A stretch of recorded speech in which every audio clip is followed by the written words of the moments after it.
inspector general on Monday to probe staffing vacancies specifically at the National Weather Service's San Antonio office, and asking whether that contributed to delays, gaps, or diminished accuracy in forecasting the flooding. It's the letter that Chuck Schumer sent to the acting inspector general that said, in part, that key forecasting and coordinating positions at the National Weather Service's offices responsible for this region, including San Antonio and San Angelo, were vacant at the time of the storm. The roles left unfilled are not marginal, they are critical. These are the experts responsible for modeling storm impacts and monitoring rising water levels, issuing flood warnings, and coordinating directly with local emergency managers about when to warn the public and issue evacuation orders. To put it plainly, they help save lives. That was the letter from Chuck Schumer yesterday to the Commerce Department. This topic coming up in the White House briefing room yesterday. Caroline Leavitt, the press secretary, taking questions from reporters. This is what she had to say. Question is President Trump reconsidering his plan to phase out FEMA, given what officials have said is their critical role on the ground now in Texas? Look, the president wants to ensure American citizens always have what they need during times of need. Whether that assistance comes from states or the federal government, that's a policy discussion that will continue. And the president has always said he wants states to do as much as they can, if not more. And in the case of Texas, the state and local officials are doing a tremendous job. And I know the president, Secretary Noem, and the federal government are very proud to be working with them. And the president has promised to give Texas the assistance that they need during this tragic time. Just one follow-up on cuts overall. Over the weekend, President Trump said that Elon Musk was a train wreck. Are there, given this current viewpoint, are there concerns within the White House or from the president himself over the cuts that happened under Musk while he was advising DOGE, including the National Weather Service? I think I've already addressed that, Kristen, and what I can tell you is that these offices were fully staffed. The San Angelo office was fully staffed with 12 forecast meteorologists. There were no vacancies. The San Antonio office was operating with 11 forecasters, and as Brian said, the union themselves said that there was adequate staffing. So I think those words speak for themselves, and the numbers speak for themselves. This was a once-in-a-century flash flood, a tragic natural disaster, and the administration is doing all that we can on the ground to help these families during this time of need. Jack. Caroline Leavitt yesterday from the White House briefing room calling it a tragic national disaster. It's now listed among America's worst floods, a wrap-up of some of the numbers from the Washington Times this morning. This Texas July flood with now over 100 fatalities, and that number expected to rise.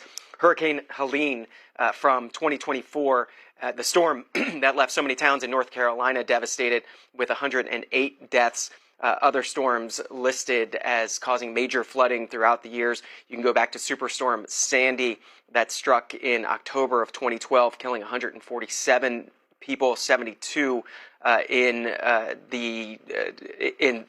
several cities around the country, 110 deaths there attributed to drowning. Hurricane Ike back in 2008, causing some $29 billion in damage, responsible for more than 100 deaths, many of them caused by flooding. And then, of course, Hurricane Katrina back in 2005, the costliest storm in U.S. history, caused nearly 1,400 deaths and estimated $200 billion in damages. Some of the numbers from the Washington Times there. We're getting your response, your thoughts on the historic flooding in Texas, and a special line for Texas residents, 202-748-8000, setting that aside for you to call in. Also a line for those who have experience with natural disasters, particularly flash flooding, 202-748-8001 is that number. All others, 202-748-8002. We'll begin in Connecticut. It's Cindy in Norwalk. Good morning. Good morning. First, just a couple things, but I wanted to just offer my condolences to the children and family. It's really just such a horrible thing, which should have been a happy time. That being said, I know there's been a lot of talk about the cuts. As Caroline Leavitt said there were extra people on duty because of this event, 4th of July weekend, and all the campers. I've heard a lot of horrible things from the left that these people deserved it because they were Trump voters. I think that this has to stop. Chuck Schumer wants to investigate the Weather Service. I just want to just beseech you people that didn't these things happen under other presidents? Let's take Lahaina. They had the most advanced alarm system in the country, tsunami and wildfires. But what good is an advanced system if the officials don't sound the alarm, which did not happen in Lahaina, I'd like to point out. No one set off the alarms for that fire. Money doesn't buy competence. Their cuts have not gone into effect yet. So this panic, the response in North Carolina, nobody blamed Joe Biden for what happened with Hurricane Helene. But the response is really what matters with regards to the president. It's the response is everything. And I just want to mention one thing. Maybe Chuck Schumer could investigate the cloud seeding companies that cloud seed, namely Rainmaker, who is cloud seeding on July 2nd. Thank you. Have a great day. Cindy in Connecticut. This is Mike in Arlington, Virginia. Good morning. You are next. Good morning. Good morning. Listen, I am so mystified. Everyone is doing finger pointing at whose fault is this, whose fault is that, and not one media outlet is mentioning climate change. The climate change problem is we're responsible for this tragedy. Warmer air in the clouds holds more moisture. The warmer air comes from fossil fuel industries that are heating up our planet. And each 1 degree temperature rise holds about 13% more water in the clouds. The second point is that the jet streams are slowing down because of climate change, and they don't push along these fronts. They allow them to linger. Recovered. We're thankful that she was with her friends and having the time of her life. Rule, the people mourn. And it seems like every day there's more nasty going on. I just wish people would ask this emergency management director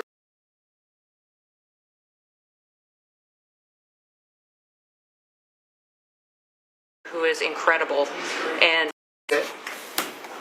we need prayers, and I can tell you we're going to need more help down here on the ground, just like North Carolina did, with the recovery process and rebuilding. But I just wish people would ask themselves, in other words, chew your words before you spit them out, and please think about these families.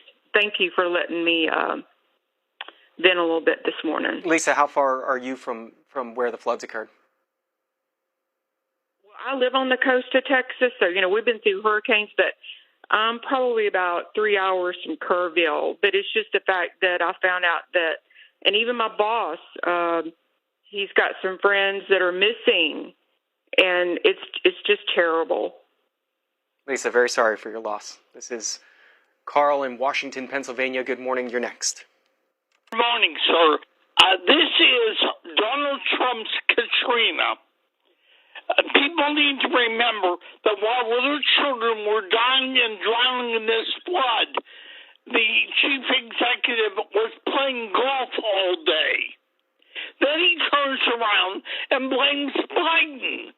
Biden hasn't been president since January 20th, 2025. Is he not responsible for anything? That's my question. Is he responsible for anything? He takes responsibility for no one and nothing. And he's going to show up on Friday, more thoughts and prayers like we have at these regular shootings across the country. They don't do much good, apparently. Thank you. That's Carl in Washington, Pennsylvania. Less than 10 minutes left in this first segment of the Washington Journal this morning. Getting your reaction to those deadly Texas floods. Line for Texas residents, 202-748-8000 if you have experience with natural disasters, especially flash floods, 202-748-8001.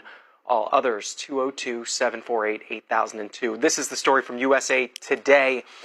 Polling in the field from USA Today on extreme weather before the floods took place, this polling from back in mid-June. But they found most Americans fear extreme weather is getting worse.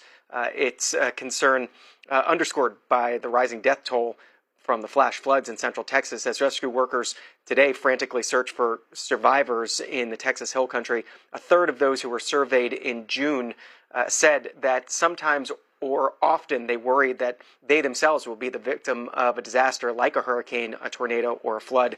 A 58% majority predicted that extreme weather events will become more frequent in the near future, though views differed on partisan lines. An overwhelming 84% of Democrats felt that way, compared to just 38% of Republicans. A few more numbers from the poll.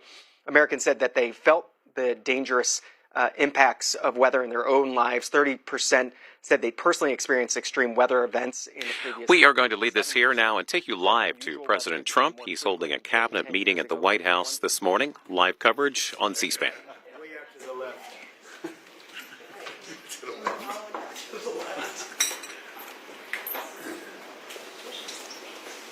Are you able to get them all in the room? Yes, sir. Are you okay? Thank you very much. We've had a tremendous 6 months. And we've had a tremendous 2 weeks, which now is, I guess, 3 weeks. And we have a tremendous group of people here that have done a great, unified, beautiful job.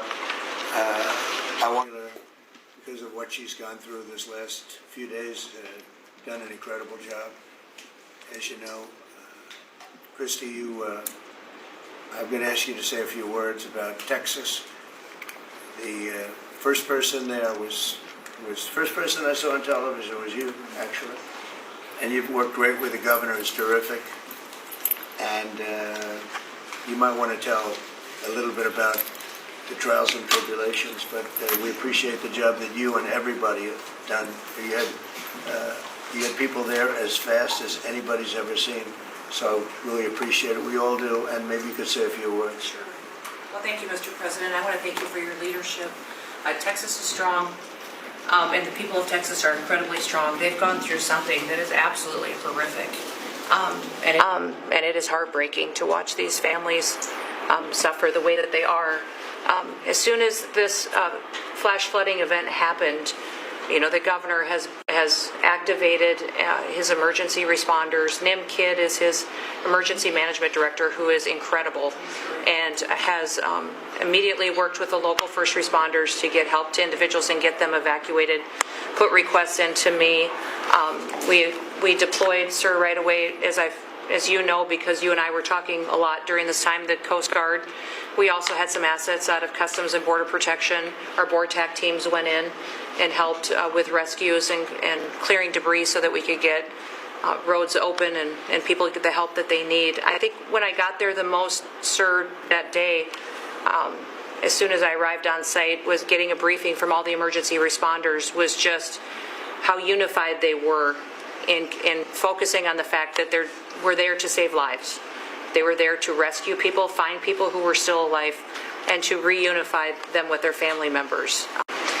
We as a federal government don't manage these disasters. The state does. We come in and support them, and that's exactly what we did here in this situation. FEMA went to an enhanced level immediately, but as soon as you signed the major disaster declaration, we were able to get them resources and dollars right away, just like you envisioned, through state block grants to help them with cleanup. And we're still there in presence, and FEMA's been deployed, and we're cutting through the paperwork of the old FEMA, streamlining it much like your vision of how FEMA should operate, and it's been a much better response to help these families get through this terrible situation. We still are looking for people. We're still looking for a lot of little girls and other family members that were camping along that river, and they will continue until they find every single person, and we will continue to help them and assist in that. I was surprised when I got there at the camp that day, right after this happened, the parents that were there, the parents that were looking for their children and picking up their daughter's stuffed animals out of the mud and finding their daughter's shoe that might be laying in the cabin, and just hugging and comforting people matters a lot. I'm extremely grateful for God's hand in that whole situation, because hundreds and hundreds and hundreds of people were saved. And this is a time for all of us in this country to remember that we were created to serve each other. God created us to take care of each other. And that when we do that, we are happier, we are more fulfilled, and we can walk alongside people on their worst day and help them get through it and come out the other side, knowing that we can continue to live a life that God has purposed for us. So they're grateful for you. Several times the day after the flooding, you and Melania were on the phone with me, and I want to thank you for that. And that meant the world. I was able to tell many of those folks that I had been visiting with you, and that you had said, whatever they need, Christy, let's deploy it and get it down there and be helpful. And on Sunday, when the families were waiting at a church to identify their children's bodies, Franklin Graham and I called in and prayed with the families and read some scripture with them, and he was incredible in making himself available to that as well. We'll be back down there in a couple of days and continue to do all we can, but this is an unprecedented event. It really is. There's been tragedies like this around the country, but everyone is unique in different situations, and the response the federal government had supporting the state through this, I'm proud of the people that stepped up and immediately came. The Coast Guard, when they came in, they had a difficult time even getting the aircraft in and landed. They had to try several times in the weather to get it in and deploy. And I think we've heard about, our one Coast Guard member that was responsible for saving over 165 people, but that entire crew did incredible work. And all the first responders there did incredible work. And I know people are getting tired now, but they're getting reinforcements and volunteers are showing up. And I just want to commend the governor and his team for being the leaders. And they're so thankful that you're letting them make the decisions and manage the response like it should be. And then us supporting them with the resources of the federal government. We've already deployed dollars to the state, much like the block grants that you've talked about. Right. So they're grateful for that, sir. There's never been a wave like this outside of the breaking of a dam. This was almost a wave that ended up being 30 feet high, more actually. Now with a dam you can understand it, but this approached almost with that speed. When you see a dam break, it's not a pretty sight. It wipes out everything, and this is the kind of thing that built up so fast. And it's happened 2 or 3 times before over the years, but not to this extent. But tell them when you met the father who was picking up the daughter's clothing. And I had walked through the cabin where all the little girls died, and I had kind of fallen apart in there, but I walked out of the cabin, and a gentleman was standing there, and he said, that man over there needs a hug. And so I walked over to him, and I hugged him, and I said, do you work here? And he said, no, my little girl was in that cabin. And he said, and I just found her best friend about an hour and a half ago. She had passed away. And he just fell apart. And so then we just hugged and talked for probably an hour about that. But then there was the grandpa was there looking for his granddaughter as well. There was a dad there of one of the counselors. The counselor was alive, but she was dealing with the fact that she had hung on to some of these girls and was trying to keep them out of the floodwaters, and had gotten hit by something and had lost 2 of the girls and wasn't able to hang on to them, and was going to live the rest of her life thinking about that moment when she wasn't able to hang on to these girls. But these parents were picking up their kids' belongings out of the mud and throughout the camp and putting them in bags. And then one of the dads said, I knew 50 of these girls here. So I knew that was her dress and my daughter's friend's dress. So he was picking it up and putting it in a bag to return to her parents. And so it was and then the director was there comforting everybody who had lost his father the night before too, and he was still there trying to facilitate all of these parents grieving their children and find them. So the strength of people is incredible. One of the things that I asked there that day was that they all have escorts or counselors when parents come in, that So from that point, that when they came into the camp, that they have somebody with them when they're going and looking for their children's belongings or looking for their children. And so very emotional, but also just so tragic. The relationships, and the governor has been obviously very good for years with me, but the relationship with Texas and their first responders and us, with our first responders and lots of other people, and we brought in a lot of helicopters from all over, and we had a lot of helicopters. It was actually dangerous, a lot of helicopters up there, but they were real pros, and they were responsible for pulling out a lot of people, and we got them there fast, and Texas had some good ones too.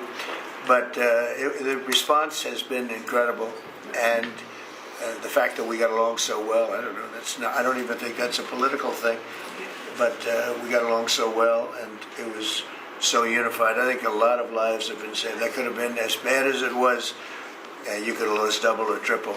This thing was just really horrible. Well, congratulations on a great job, and I appreciate it. I know you're going down. I'll be going down on Friday with First Lady, who would be taking a trip, and we don't want to get in anyone's way because that's what happens. The president goes and everyone's around focused on. I don't want anyone to focus on us, but it's possible they could have somebody saved still. There's a lot of areas. It's a big area, and probably unlikely at this point, but there could be. I mean, they're thinking there could be the possibility, but. What a tragic situation. A good job, and we'll see you on Friday, and we'll finish out the day here. I think you've been reading a lot about, it's a terrible topic when you talk about financial after this, but we have a big country, and we've been doing very well. The tariffs, as you know, are starting to come in at record levels. Tremendous amounts of money are coming in to our country. We never did that before. We're not used to it. We only have tariffs going out. We only adhere to the rules of other nations who charge us tremendous tariffs because we were led by stupid people or people without any business sense. And I'd like to ask God, you could maybe talk a little bit about how well we're doing with regard to the money coming in. And the big money will start coming in on August 1st. I think it was made clear today by the letters that were sent out yesterday and today. Go ahead, please. Yes, sir. We will have taken in about $100 billion in tariff income thus far this year, and that's with the tariff, the major tariff not having started till the second quarter. So we could expect that could be well over $300 billion by the end of the year. We don't agree with CBO scoring, but for those who do, the CBO scored tariff income over the next 10 years at $2.8 trillion, which we think is probably low. And sir, under your leadership, we're witnessing. And they gave us no credit during this last little, the great, big, beautiful bill. I always use the word great. I add that to it because it really is what it is. It's never been anything like it, actually. And I want to thank all the Republicans that voted for it, and I want to, scold the Democrats because they're voting for tax cuts. They're voting no tax on tips, no tax on Social Security, no tax on overtime, and many, many other things far more important than that. Great health care, and frankly, every Democrat should lose their election because it was purely political to vote. They were told not to vote for it. So think of it: we got 218-2. And then with the Senate, we had 50-3. Democrats didn't vote at all, not one positive vote, with all of the good things in there. Economic development money, tremendous border money. Now you're loaded up on the border. And I don't think we're going to need so much of it because we had zero come in last month, so I'm not sure how much of it we want to spend. You may think about that. You may actually think about saving a lot of money because the wall's been largely built. And it obviously worked, but you may want to think about that. But so I think it's incredible when I watch the Democrats, and they have standard lines like they had Russia, Russia, Russia. They had the laptop from hell. It all came from Russia. They make things up and they go with it, and they feed it to you people in many cases. And they said, here's our line. And I hear the new line is death. Oh, it's death. Everyone's going to die. It's nothing to do with death. In fact, we're saving our country. Death is from allowing 25 million people into our country, of which 3 or 4 are stone cold, hard criminals. 11,888 are murderers, many of them committing more than one murder. That's death, and the Democrats did that. Joe Biden did that by allowing people to come in here just totally unchecked, unvetted, open borders, open borders. The whole world was dumped into our country, from prisons, from gangs, from mental institutions. We have many people walking the streets, walking in areas that we don't know anything about, that came out of insane asylums. They released their the insane asylum population into our country, and it's amazing the job that you and Tom Homan are doing, by the way, on that. But we have to get them out, and we have no choice. We have to get them out, and we are getting them out. And so, Pete, you want to tell them about our great military and how well we did with respect to the bombers and the B-2? We had the pilots here 2 days ago, and they were incredible people. Go ahead. Yes, sir. Truly a historic mission. It demonstrated the skill and courage of the United States military. From those B-2 pilots and families that we had a chance to meet, sir, to the fighter pilots, to the refuelers, to the maintainers, to the air defenders who defended the base.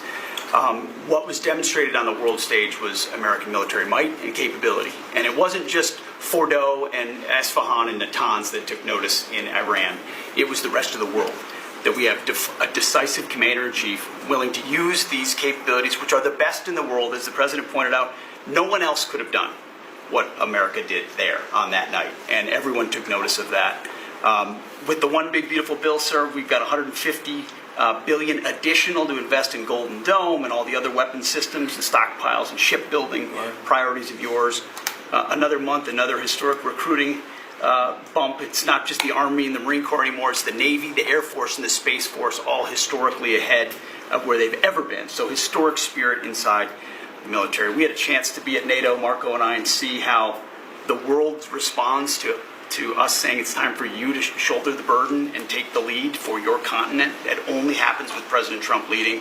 And we're proud to be a part of what's going on at the border, sir, with now a 4th national defense area where we're helping get to that number 0 and securing the border. But that mission, Operation Midnight Hammer, re-established deterrence. It reversed what happened in Afghanistan. You saw the debacle of what Biden allowed to happen in Afghanistan and what that did to our image. President Trump said, with Operation Midnight Hammer, we're reestablishing American leadership and deterrence, and we're proud to be a part of it, sir. And our so-called enemies were watching. They watched every minute of it. They watched. There was very few people that weren't watching, actually, but they watched every minute. It was a perfect military performance, the likes of which we haven't seen in a long time. I mean, if you compare that to the same country, the hostages from years ago, Jimmy Carter, it was unfortunate for Jimmy Carter. He was a nice man, but with the helicopters going down, the sandstorms, the prisoners, they got captured, then the election and the prisoners and Reagan and all the problems. It was nothing but problems. And that was a failure. And ours was not only the pilots. I mean, those machines flew for 37 straight hours. They didn't stop.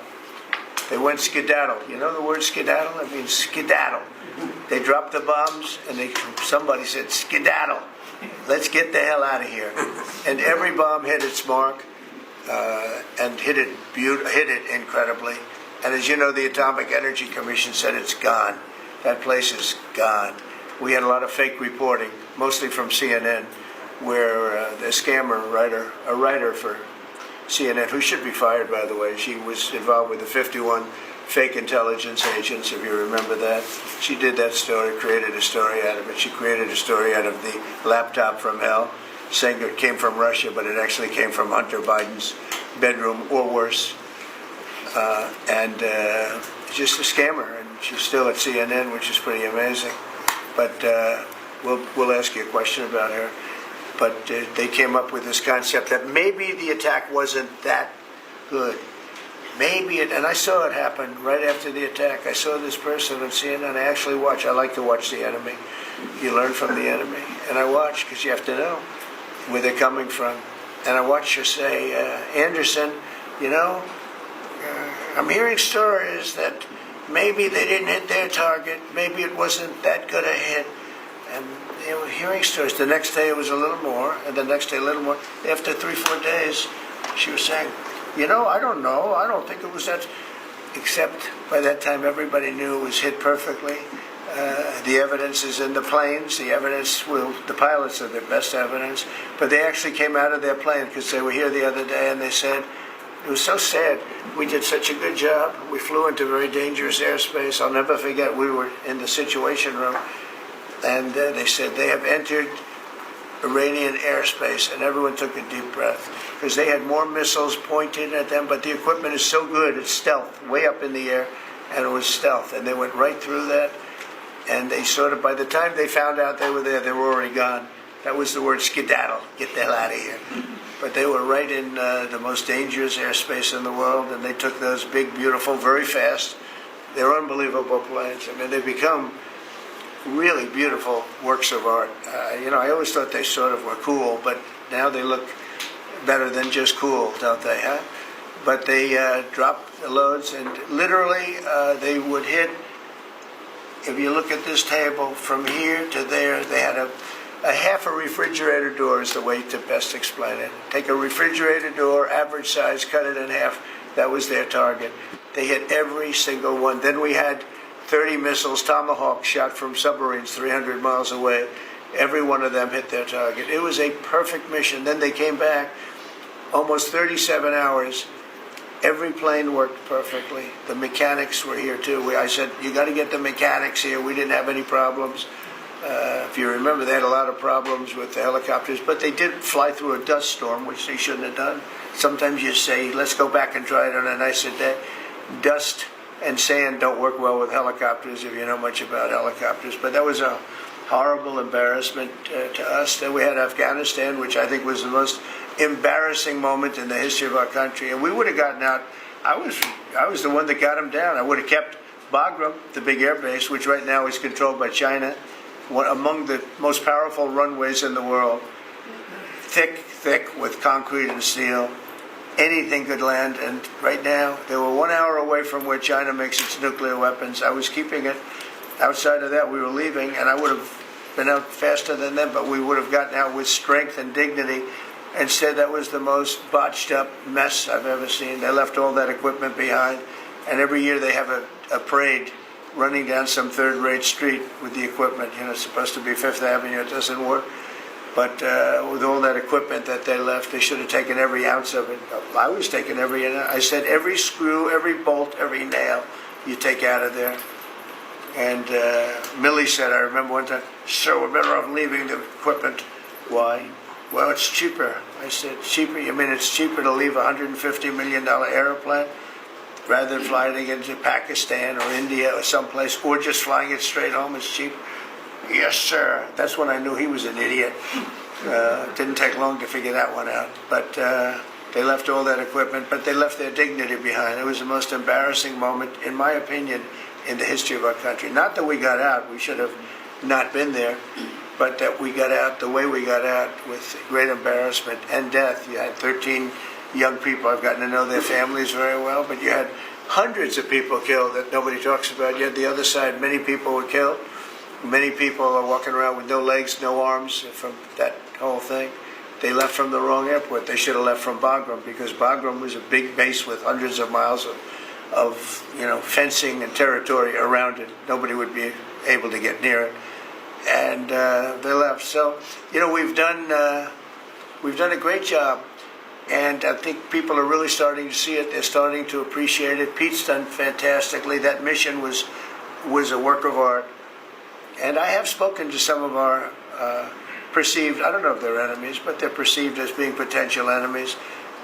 And they essentially said the same thing. Very impressive. There wasn't a thing that we didn't lose an engine. We didn't lose it. They landed and they were cheered. But the sad thing was they were cheered, and one of the pilots said, we were a little concerned because when we got out, we were told that on television they were reporting that we may have missed our targets. Sir, we hit every target. That's what I do for a living. We hit every target. In fact, when the bombs hit, a yellow haze came over the horizon that I've never seen before. It just lit up the whole horizon, brighter than the sun. It was like looking into the sun. He goes, we hit our target, because you know what that was exploding.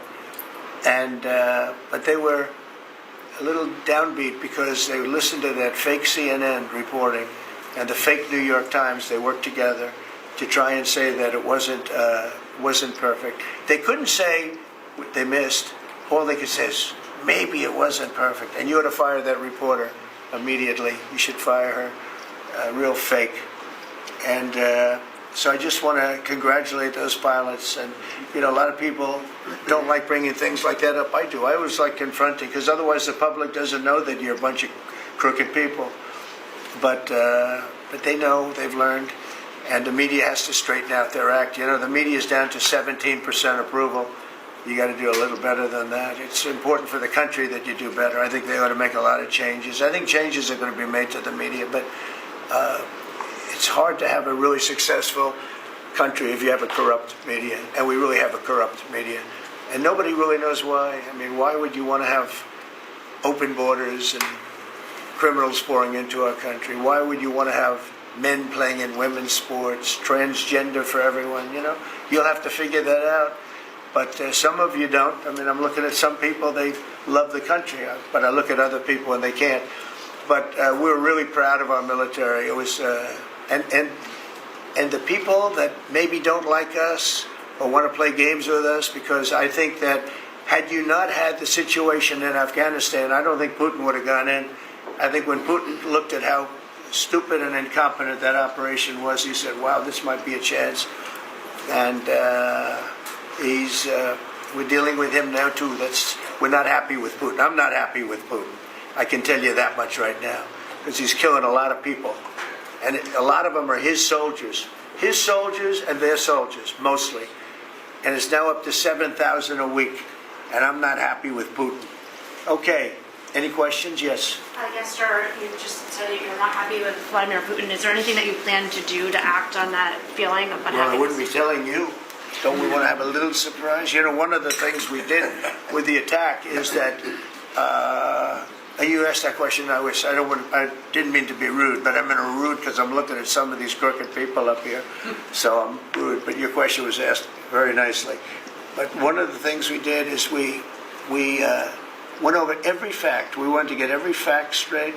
We wanted to have the distance straight, the number of pilots straight. Everything had to be correct, because we want to be. This was a very important mission.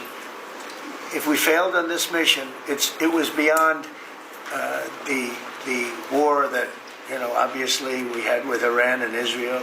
A lot of hatred, a lot of years and years of hatred, centuries of hatred. People have never seen anything like it.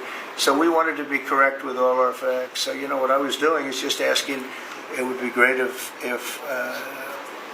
the media would be correct with their facts. That's all we ask for. So, hey, go ahead. So finish it up. Oh, yes.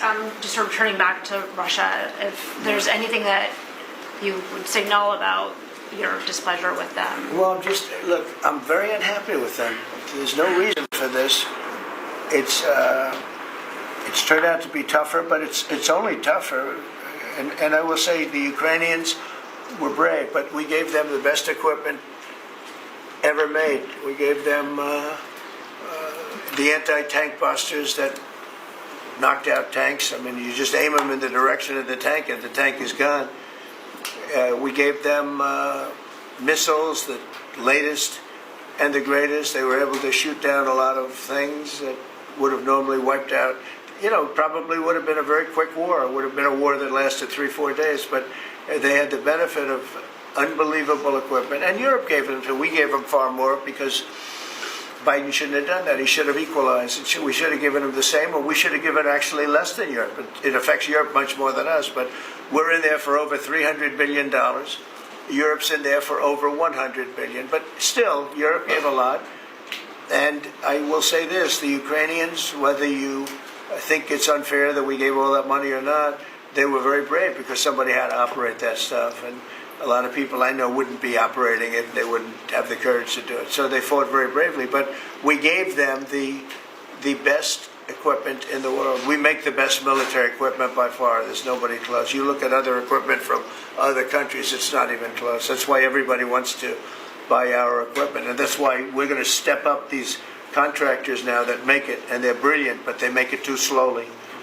And we have to step them up, Pete, and let them make it at a much higher rate. Unfortunately, we have to do that. But if you look at our Patriots, if you look at our Tomahawks, if you look at our, what we do with tanks is you wouldn't want to be driving a tank. You would feel nice and secure. But they are javelins, they're called. And I gave them the javelins. Remember they said Trump gave the javelins and Obama gave them sheets.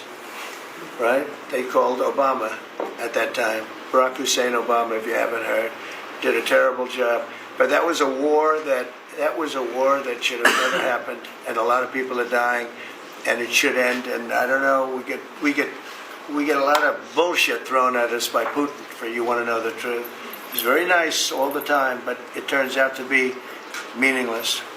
Do you want to sanction him? Lindsey Graham has a sanctions bill on Russia. Do you want him to move I'm ahead with looking that? at it. Yeah, no, I'm looking. The Senate is passing and passed a very, very tough sanctions. But yeah, I'm looking at it. Can you sign that? It's an optional bill. It's totally at my option. They passed it totally at my option, and to terminate totally at my option. And I'm looking at it very strongly. Yesterday you said you want to see more weapons. Go ahead, please. The Council of Economic Advisors released a new report saying that imported goods have actually decreased in price from December through March. Well, my question is, the Fed chairman keeps saying that tariffs are going to cause price increases. Are the prices just not passed through yet? Yes, exactly. Are the prices? You do a better job. Thank you. Are the prices just not passed through yet? What's happening is everything's evening out. You know, when we charge, see what people don't understand, the other countries have been charged, almost every country charges us tariffs. We had deficits with everybody for years, for decades. And we were like this big monolith that made bad deals with everybody. We rebuilt South Korea and we stayed there. It's okay, we rebuilt it and we stayed there. And they pay us very little for the military. I got them to pay billions of dollars, and Biden then canceled it when he came in. You know, I said to South Korea, as an example, you know, we give you free military, essentially, very little. And I think you should pay us $10 billion a year. And they went crazy. But they agreed to 3. So I got 3 with a phone call. And I was satisfied. I said, but next year we have to talk. And then we had a rigged election, and we never got to talk. And you know what Biden did? They probably went to him and they said, listen, Trump treated us terribly and we shouldn't be paying anything, and he cut it down to nothing. So that's what happens. It's ridiculous. That's the other thing. We're talking to countries about contributing to the military, not only just paying more in NATO, but contributing. You know, we have 45,000 soldiers in South Korea. We have 45,000 soldiers in Germany, 52,000 actually. And you know, that's a huge economic development for them. That's tremendous amount. That's like having a city. It's tremendous money for them, and it's a tremendous loss for us. So we're talking, in a very nice way, we're talking to them about it. It's very unfair. We supply the militaries to many very successful countries. I mean, South Korea is making a lot of money, and they're very good. They're very good, but, you know, they should be paying for their own military. President Trump, can I ask you a question about Jerome Powell as well, and then a question to the Attorney question General? about what? Jerome Powell, and then I have a question for the Attorney General. Jerome Powell, who you've been pressuring to lower interest rates, he's facing accusations of lying to Congress, which is a potential crime, about the opulence. Well, he should resign immediately. We should get somebody in there that's going to lower interest rates. Do you want congressional Republicans to look into that? His resignation. Do you want congressional Republicans to investigate and pursue and punish? I think he's terrible. I call him Too Late. T-O-O, Too Late, like Too Tall Jones for the Dallas Cowboys, right? Too late. He's always late. But he wasn't late with Biden before the election. He was cutting him like crazy. It didn't help too much, did it? But he was cutting him like crazy before the election with Kamala. And Biden, he was trying to get them in, I guess. I don't know. He was recommended by somebody that worked for me. I like you better. If I could ask the Attorney General a question too, President. Sure.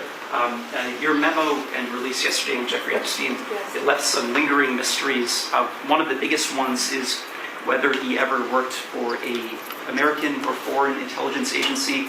The former Labor Secretary, who was Miami U.S. Attorney Alex Acosta, he allegedly said that he did work for an intelligence agency.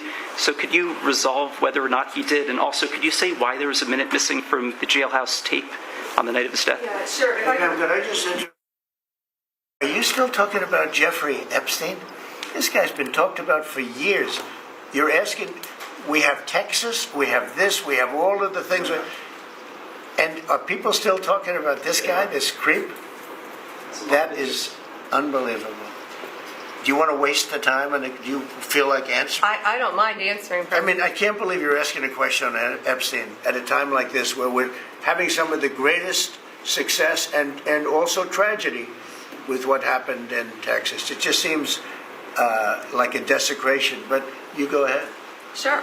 First, to back up on that, in February, I did an interview on Fox, and it's been getting a lot of attention because I said, I was asked a question about the client list, and my response was, it's sitting on my desk to be reviewed, meaning the file along with the JFK, MLK files as well. That's what I meant by that. Also, to the tens of thousands of video, they turned out to be child porn downloaded by that disgusting Jeffrey Epstein. Child porn is what they were. Never going to be released, never going to see the light of day. To him being an agent, I have no knowledge about that. We can get back to you on that.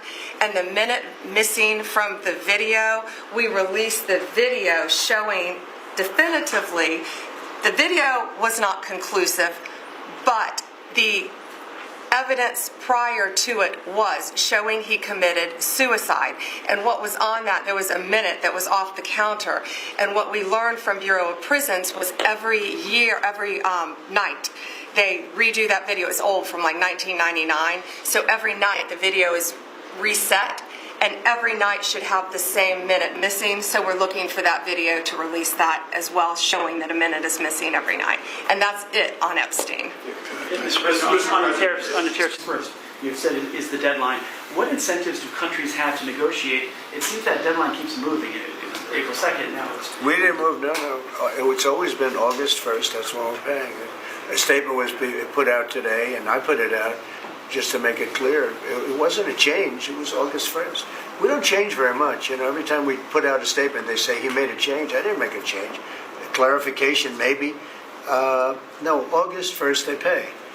And everybody pays. Everybody has to pay. And the incentive is that they have the right to deal in the United States. If they don't want to, they don't have to pay, and they don't have to deal here. But if they want to buy and make a lot of money and sell in the United States, they have to do that. You know, if you go back and look at some of the good presidents, our country was the wealthiest, proportionately the wealthiest, from 1870 to 1913. It was an all-tariff country. We didn't have income tax. That came in in 1913. We had tariffs. And we had so much money we didn't know what to do with it. We had, we had a couple of presidents that were very, very strong. McKinley, I guess more than anybody, but he was the tariff king, but he was very, very strong. It's sort of sad. He made a fortune for this country, became very rich, and then Teddy Roosevelt went out and vice president, and he spent the money. And they said Roosevelt was a great president. And let's say he was a great president, but the money was paid by McKinley with tariffs. Tariffs are charged by other countries at levels that are ridiculous. And, you know, I call those other countries, and every one of them is willing to give us everything now, by the way, just so you know. Sir, we'll charge you no tariffs, nothing. We'll give you everything. We'll give you access to our markets. We'll give you everything. Is that a correct statement, Scott? Yes, sir. Howard, would you say that's a correct statement? Exactly correct. It's like they just don't, because they're very spoiled, because for years they ripped us off and we didn't have a president that understood it, or Secretary of Treasury or Secretary of a lot of different secretaries are involved, but certainly Commerce Secretary was, you know, not doing their job. I don't know about Kelly. She's small business. We'll keep it that way, okay? Her small business is bigger than almost all big businesses when you add it all up. But no, they are very respectful of our country. But the incentive is that they have the right to do business with us. Without that, they don't have the right to do business. And that would be okay, too. And with this flurry of deals, will we hear in the next 24 hours, will we hear a flurry of deals? Yeah, we have a lot of them going out. But the deals are mostly my deal to them. We're picking a number that's low. We don't want to hurt them. And fair. We're picking a number that's lower than, in most cases, lower than what they charged us. But it's amazing when you've paid all this money for years and they get one president that's a little bit different and a little tougher on this subject, and they're willing to drop everything they've been charging us for years and years. I mean, we have countries going, we will have you don't have to pay any tariff to come in and do business. They're giving us total access to their countries. They gave us no access to the country. They say, well, you cannot go into our country. Okay, good. Now we will give you total access and you don't have to pay any tariffs. But please don't charge us tariffs. And we don't like that deal. So the letters I send out we have made some deals. We can make a lot more deals. It's just too time consuming. It just makes it more complicated. And we can do things over the years too. You know, we're not hard line. But it's about time the United States of America started collecting money from countries that were ripping us off and laughing behind our back at how stupid we were. Okay? Thank you. Mr. President, on the tariff issue, so you talked about India coming, but then a couple days ago you issued a new tariff threat to members of the BRICS countries for if they aligned with anti-American policies. That would be India, Brazil, Russia, South Africa. 10% if they're in BRICS. Set up to hurt us. BRICS was set up to generate our dollar and take our dollar as the standard, take it off as the standard.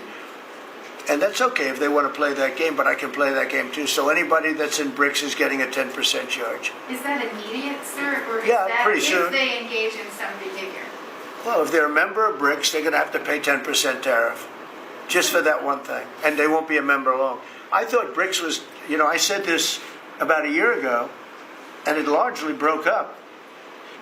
But, there are a couple that hang around, but I thought it largely broke up. BRICS is not, in my opinion, not a serious threat. But what they're trying to do is destroy the dollar so that another country can take over and be the standard. And we're not going to lose the standard at any time. If you have a smart president, you will never lose the standard. If you have a stupid president, like the last one, you would lose the standard. You wouldn't have the dollar as you. And if we lost the world standard dollar, that would be like losing a war, a major world war. We would not be the same country any longer. We're not going to let that happen. The dollar, you ever hear the expression, dollar is king? The dollar is king. We're going to keep it that way, okay? And I'm just saying, if people want to challenge it, they can, but they're going to have to pay a big price. And I don't think any of them are willing to pay that price. Thank you, Mr. President. Are you optimistic about reaching a tariff deal with the European Union soon? Well, the European Union has been speaking to us, Ursula, and the whole group, and they've been very nice. They treated us very badly until recently. Now they're treating us very nicely. It's like a different world, actually. They've treated us very badly. They were among the toughest to deal with. Actually, in many respects, they were much worse than China. Look at what they do to our companies. They sue Apple. They sue Google. $17 billion they got from Apple on a lawsuit that they didn't have a case. They have, judges that are European Union judges. And they take so much money away from our country in terms of that, in terms of other things that they do. They're very tough. But now they're being very nice to us. And we'll see what happens. We're probably 2 days off from sending them a letter. We are talking to them. I just want you to know, a letter means a deal.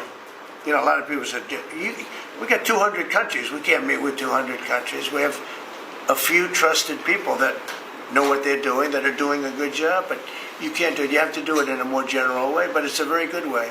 It's a better way. It's a more powerful way. And we sent them a letter. You read the letter. I think it was well crafted. And mostly it's just a little number in there. You'll pay 25%, 35%. We have some at 60, 70. Those are ones with massive, where we have massive trade deficits because they've treated us very badly. But I would say in every case, I'm treating them better than they treated us over the years. Don't you agree with that?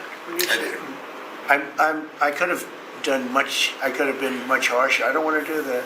We want to have relationships, but in every case, they treated us far worse than I'm treating them. I'm treating them very good. I could go higher with the tariffs, but I don't want to hurt them. That's why when you just read it, you come up with the number. It's so incredible that prices are actually going down. Just so you know, when I got in, everyone said, "Oh, eggs are going through the roof." That was I was in for about 4 days, and they started screaming at me about eggs. They said, "That's Biden's problem." I didn't know about eggs, but eggs went up about 5 times. You did a fantastic job, and we ended up shortly getting. In fact, for Easter, they said go out and buy plastic eggs. You can't use real eggs. Well, we bought 200,000 eggs for the White House for the Easter egg hunt that we have at the White House, and there were eggs. We had the price down, and now the price is lower than it was before. We did a good job with eggs, but we did a good job with groceries. Our prices are down in this country. A big part of it's oil. The oil, you had a couple of places last week. You had $1.99 for oil, for gasoline. Nobody thought they'd see that. I want to get it lower if I can, but we've done a good job. You've done a very good job. Do you want to say a couple of words about that, you and Chris, about what's happening with energy? Well, absolutely, but I would say on the pricing side, President Trump, the fact that you've endorsed and supported a policy of energy dominance, that sends a signal to the market that we're going to have more supply. You talked during the campaign about inflation being a country buster. You've broken the back of inflation in 6 months, among all the other things you've accomplished. We have no inflation. And we've got, and then heading into the 4th of July, these were the lowest gas prices at the pump in 4 years. And again, for Americans, this is like hundreds of billions of dollars that stay in their pockets because we lower the price of gas at the pump. But when we lower the price of energy, it lowers the price of food, it lowers the price of the clothes you wear. It's the biggest thing. It's the biggest thing. It's like a big tax cut. When you get energy down, every 50 cents is like a massive tax cut, and we've gotten it down much below that. We had great energy, great low prices, everything else. When the election turned over, I'm trying to be nice about it. It turned over, shockingly, but nevertheless it happened. Energy started going up, and it went up really bad, and then he went back to the Trump policy. The problem was they didn't know how to do that, and he lost it. He lost that sucker. That big sucker was out of control, and his energy prices went way up, and that's what caused it. But it was also stupid spending. They spent money like, they used to use the term drunken sailors, but I won't use that term. Although it is very descriptive, I won't use that term. I refuse to use it.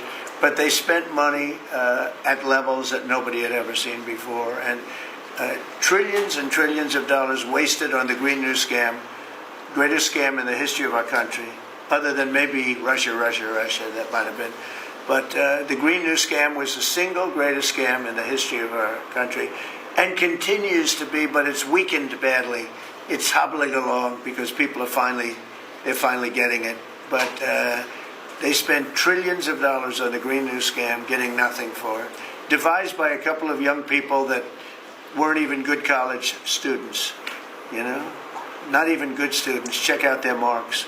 Can you clear something up, Mr. President, on what you said last night? Not for CNN. You said you Not for CNN. Go ahead. In the last jobs report, Mr. President, in the last jobs report, the manufacturing jobs actually lost 7,000 jobs. When will the investments that you've been talking about have an effect on manufacturing? They're building the plants now. Started within a short period of time.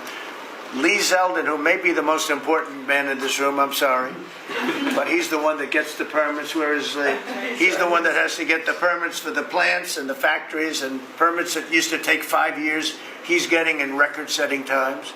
AI, we're leading China a lot in AI, and if we go with this, I'm allowing the plants to build their own electric. I'm allowing them to become an electric utility, so they can produce their own electricity, because we need double to be successful with AI, which is the biggest thing now. We need double the electricity that we have, which is hard to believe. We need even more than that. and they're building plants with their own electricity substations. They don't have to use the grid. And anything they build extra, they're putting into the grid. So we're supplying the grid with brand new electric sources. And you know, it's funny, when they came to see me, they never even asked for that. I told them about it. The reason they didn't, they thought that was an impossibility. You're not allowed to build your own electric. These are massive investments that are being made in building electricity for their plants. And they're going to have, I think, Doug, a lot of electricity left over. And that electricity is going to be passed into the grid and give us no more, you know, like you look at California. They have blackouts and brownouts every week. They're totally out of control. They have a really incompetent governor. Where's Chris? Is he here? Do you want to speak to the subject? Yeah, I think a huge thing in the One Big Beautiful Bill, Mr. President, because of your leadership, is the ending of these subsidies, as you call them, the Green New Scam. That saves our country $500 billion over the next 10 years. But American taxpayers were paying twice. They were paying that money, $500 billion in the subsidies, and they were paying more expensive electricity price. If you subsidize something, you should at least lower the cost of it. But in this case, we were subsidizing something and paying more for it. So the One Big Beautiful Bill had two huge things: ending wasteful spending. Wind, solar, and batteries combined are 3% of U.S. total primary energy. 3%. For $1 trillion, another $500 billion coming. It's just not a good investment, hurting our businesses, hurting our consumers. And the One Big Beautiful Bill also unshackled oil, gas, and coal development in the United States, onshore and offshore. Secretary Burgum has been working tirelessly on how, by getting the government out of the way, private businesses will develop more resources in the United States, lowering costs for American consumers, and making much better leverage for the United States to help our allies abroad and reduce the power of our adversaries abroad. So just a huge win on the energy front all around, and I thank you for your leadership. We're setting records. Russia, can I ask you a question on Russia? There will be nothing compared to what they'll be in about a year from now, but we're setting records. And wind is a very expensive form of energy, bad for your beautiful surroundings, the plains and the valleys, and the birds are dying all over the place. You know, the whole thing is a disaster. They're almost exclusively made in China. Not that I have anything against China, because I don't have a great relationship with President Xi, but I asked him, how many wind farms do you have? He makes them, but they don't have a lot of wind farms, I'll tell you, very, very few. And wind is tremendously expensive and is very ugly. And if you own a house that's inside of a windmill, your house is worth less than half. And you hear noises. And interestingly, in New England, you probably read, where for 50 years they had 2 wells washed up. 50 years.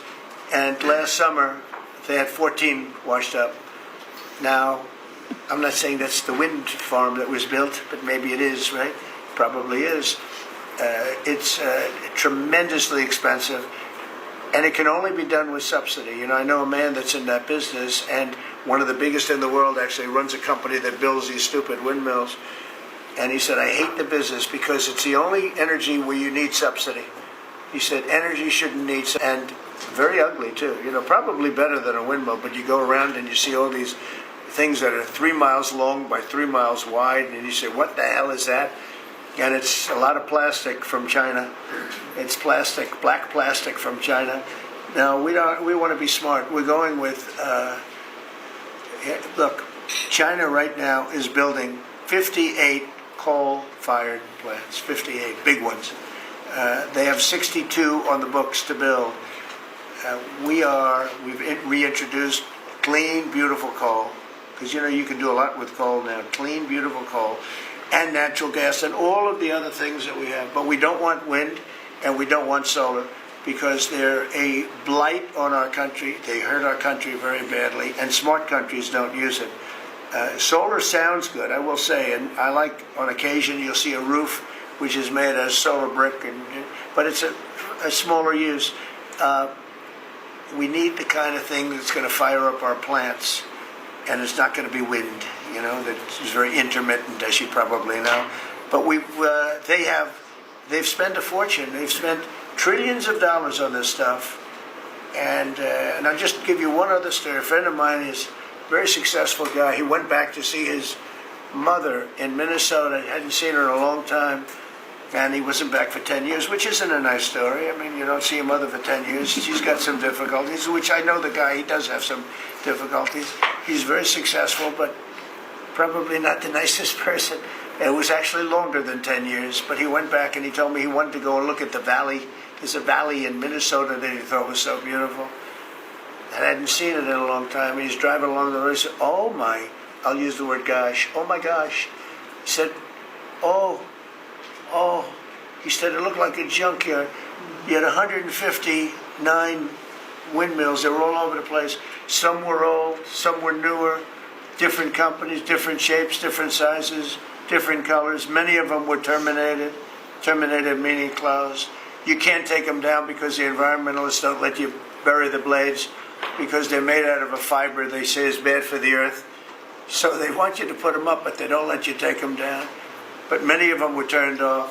He said it looked like a junkyard. Go to Palm Springs, California, and take a look at that pile of junk. You go into a wealthy neighborhood. Before you get there, you have to ride through hundreds of windmills that are, most of them are turned off. They're rotting, they're rusting, they're 30 years old, 20 years old, and they have a very short life. You know, those windmills have a very short life, especially the ones that are in the nice salty Atlantic Ocean and Pacific Ocean, where the salt just gets under that steel and decimates it. Now, it's a horrible, horrible thing for our country.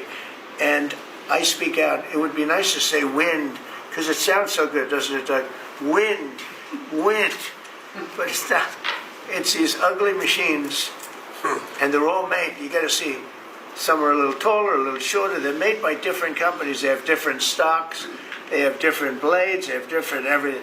It is so horrible. And if you look at smart countries, they don't use it. Smart countries don't use it. And we're now a smart country. We're not we're a brilliant country.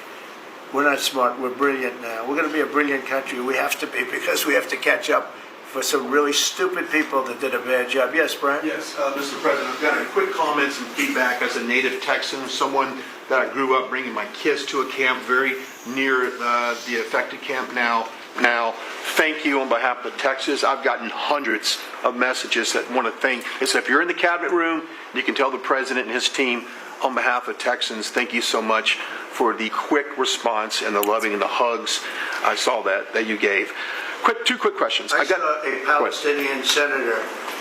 His name is Schumer. He's a good Palestinian. No, he's a Palestinian. He's become a Palestinian. He's abandoned the Jews. But I saw him say, it's Trump's fault. Yeah, that's right. It's Trump's fault.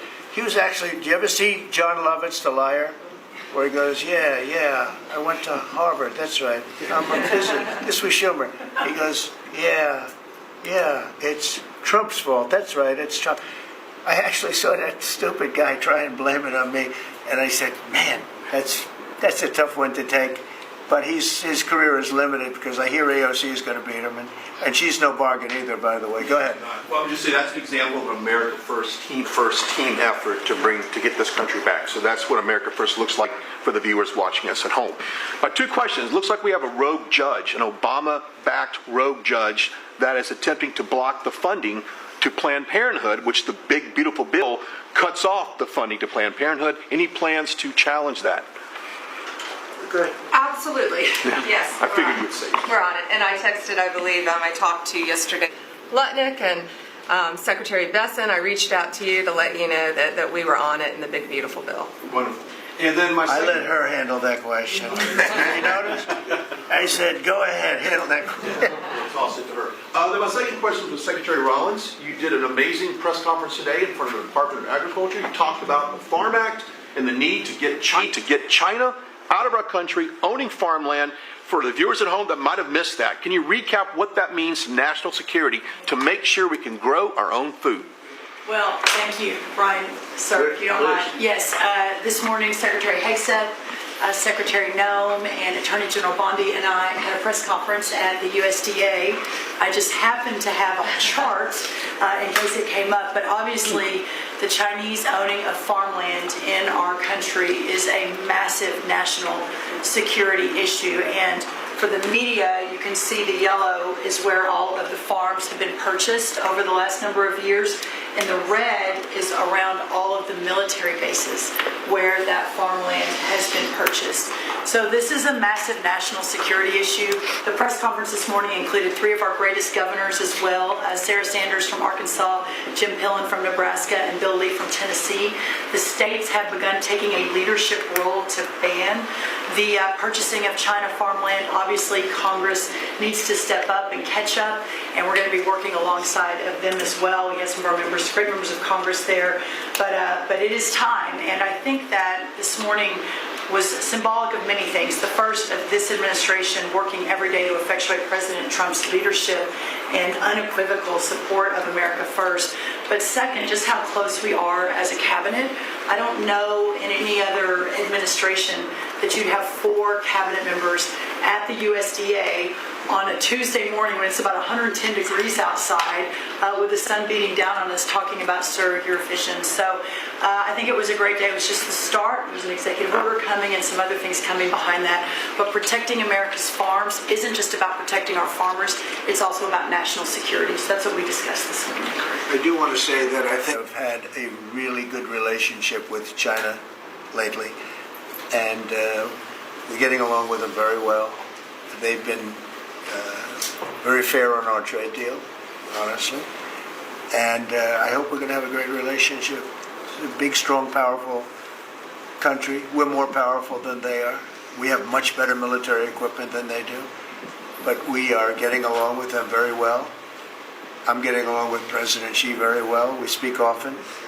And with all of that being said, and I understand what you're saying, but I think we're getting along with China very well. Mr. President, you have sent more weapons to Ukraine, as you said last night. Last week, the Pentagon paused some shipments of weapons to Ukraine. Did you approve of that pause? We want to put defensive weapons because Putin is not treating human beings right. He's killing too many people.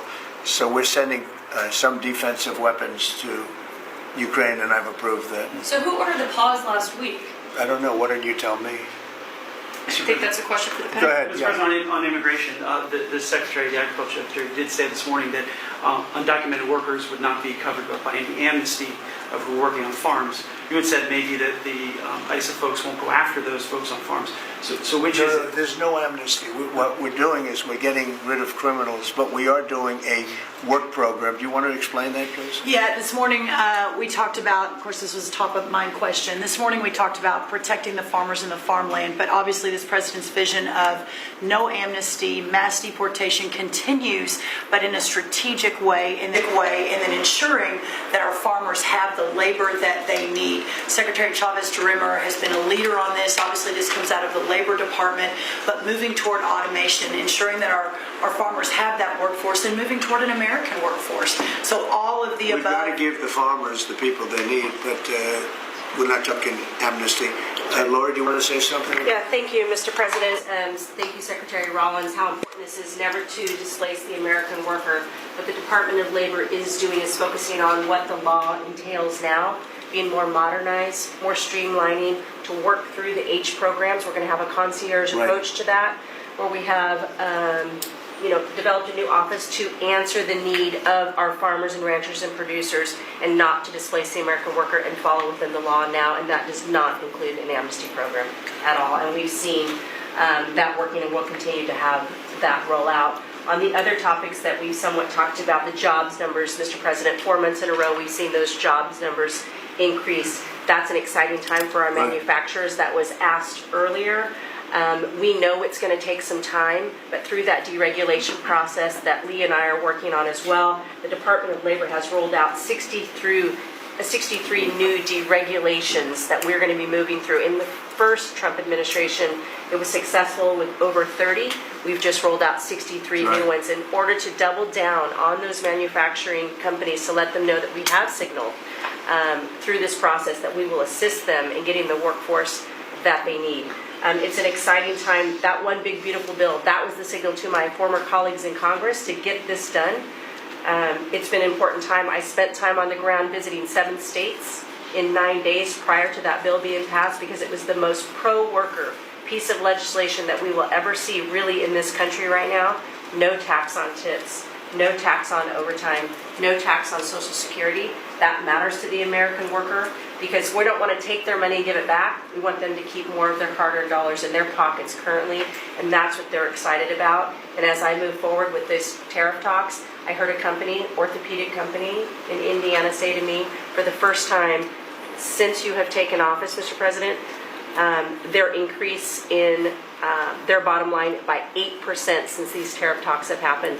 Not one company has said the president is not doing a good job. These tariff talks are working. They're feeling it on the ground. The media has told a false story because what's happening on the ground is positive, and that's what we're seeing in these jobs numbers. So I really, through the Department of Labor, to come in behind all the secretaries and build this workforce is going to be key to the American worker. So thank you for what everybody did this last week.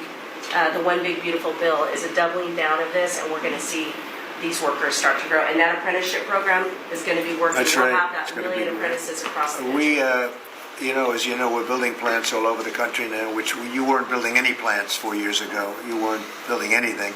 But those plants, when they open up, it's going to be, you'll see numbers like you haven't seen ever. I don't think in history you'll never see numbers like what we're going to see in the very near future. Many of them are building the plants. Some are just starting right now. You know, it's a brand new administration. But and they wouldn't be here except for two things: November 5th, the election, and the tariffs. And frankly, I guess the election was more important because of the tariffs. I mean, another person wouldn't have done this. But they're coming in because of the tariffs. They have to. They're not going to pay 25, 30, 40, 50%. 7. We'll be announcing something very soon on pharmaceuticals. We're going to give people about a year and a half to come in, and after that they're going to be tariffed if they have to bring the pharmaceuticals into the country, the drugs and other things into the country. They're going to be tariffed at a very, very high rate, like 200%. We'll give them a certain period of time to get their act together. But they were all here. Now they all left. They went to other places because we allowed people that sat in this room allowed it to happen. And I don't allow it to happen. The people in this room don't allow it to happen. So we're going to be announcing pharmaceuticals, chips, and various couple of other things, you know, big ones. We did steel, as you know, they're 50%. We did aluminum, 50%. Lumber just came out. Mention that's copper. And we did cars. And now, today we're doing copper. Copper and aluminum. What would that tariff be on? The sectional tariff? I believe the tariff on copper, we're going to make it 50%. 50%. Any breakthroughs on See, I'm Gaza? glad he didn't question it. Any breakthroughs? I sort of thought, what would that be? It's a quick one. I didn't have much time, but he agreed with me. That's why he's Howard. Any breakthroughs on Gaza with the Prime Minister, and there's reports that you're meeting with Netanyahu again tonight. Is that accurate? I am. He's going to come over again tonight. We're talking about Gaza, mostly Gaza right now. It's he's been very unfairly treated. I think what they've done to him in Israel is very unfair, having to do with this trial. You know, he's a wartime prime minister, had an unbelievable outcome, and I think he's been treated very unfairly. But he's coming over later. We're going to be talking about, I would say, almost exclusively Gaza. We got to get that solved. Gaza is a tragic. It's a tragedy. It's a tragedy. And he wants to get it solved, and I want to get it solved, and I think the other side wants to get it solved. Steve, could you talk on that, please? We're in proximity talks now, and we had 4 issues, and now we're down to 1 after 2 days of proximity talks.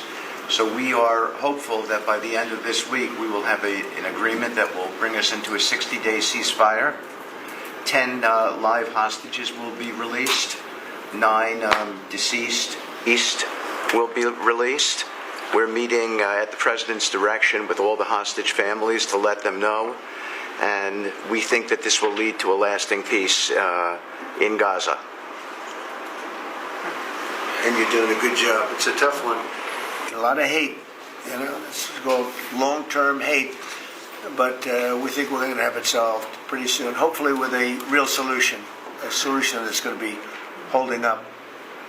And can I follow up? This is, I think, the first cabinet meeting since Elon Musk has not been a special government employee, not here anymore. He's now saying he's going to create a third political party. Are you worried about the impact that could have? No, I think it'll help us. It'll probably help. Third parties have always been good for me. I don't know about Republicans, but for me. Are you second guessing any of the cuts that DOJ made? Since you described it as off the rails the other day? We cut hundreds of billions of dollars with those. We could have done it differently. I would have done it differently a little bit, maybe, but it was something that we saved a lot of money. You can always second guess. I guess some of the people in this room maybe would have done it slightly differently, and some would have done it exactly the way it was done. But it was dramatic, and it was important, and we found a lot of things like billions of dollars given to people for environmental protection where they had $100 in the account, like in Atlanta, Stacy. And then you had another one with $20 billion here, $20 billion here, and $2 billion here, and $15 billion. And Lee, you might want to mention just a couple of those things. We really got because of DOJ. At the Trump EPA, the one big beautiful bill was filled with many big beautiful wins for the taxpayer. It delivered a sledgehammer to the Green New scam. Billions of dollars rescinded. So it's a big deal for the American taxpayer who sees money go through pass-throughs that are filled with self-dealing and conflicts of interest. They see unqualified recipients. They see reduced agency oversight, and they want accountability with their tax dollars, and they got it. So in the example of the Stacey Abrams connected NGO, they received $100 in 2023. They got $2 billion in 2024. They had to complete training on how to develop a budget that was put into their grant agreement. They, out of nowhere, started paying a CEO $800,000, a COO $450,000, 22 people making over $150,000. Out of nowhere, this is tax dollars. So money go through pass-throughs, through other pass-throughs, through other pass-throughs, and we lose oversight over it.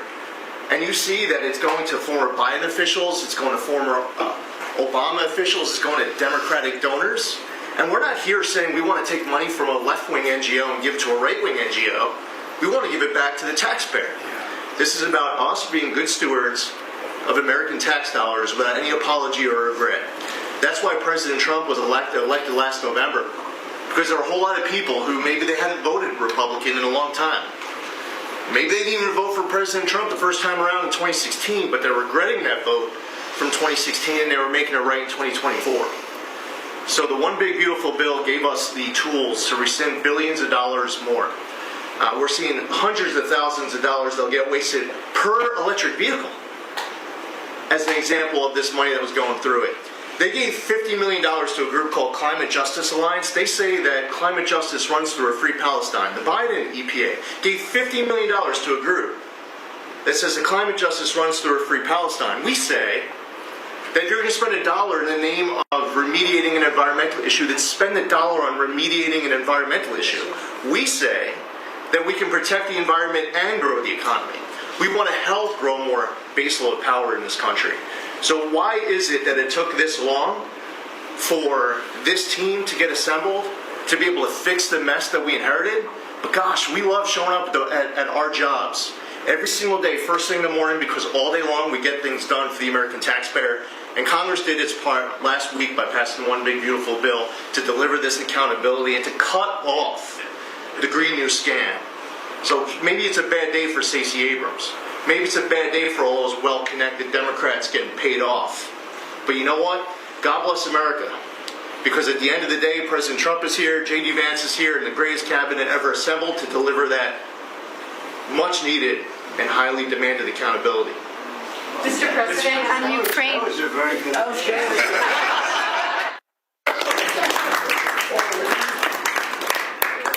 And that's from the heart.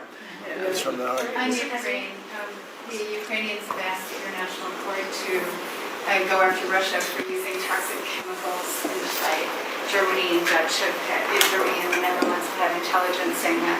What does U.S. intelligence believe, and what do you believe about the use of chemical weapons? And would you agree that that's a case for the court in the Hague? Well, I'd ask John maybe to discuss it if you'd like, John. Well, Mr. President, obviously chemical weapons, if it's documented in its use, it's illegal. It's against all international laws of armed conflict and treaties. And Obviously, I can't share in this room with this audience the intelligence that I can share with you privately, but obviously you're not going to stand or allow for any violations of international law by anyone. That's right. Thank you. Could I ask Sean to Department of Transportation, Sean Duffy, former great congressman, very popular, decided to go out and make a couple of bucks. He made a lot. And he got bored with that, though. He likes serving people better, the people. And could I ask you to just discuss a very important subject to me, and that's the modernization of our equipment at airports so that planes aren't crashing into each other and bad things don't happen. It should have been done many years ago. We were going to do it, and then the election precluded that, unfortunately. But we're doing it now. Could you tell them where we are? Yeah, if I can start with Newark. You guys all covered what happened in Newark. We had outages for a couple of 30-second outages a couple months ago.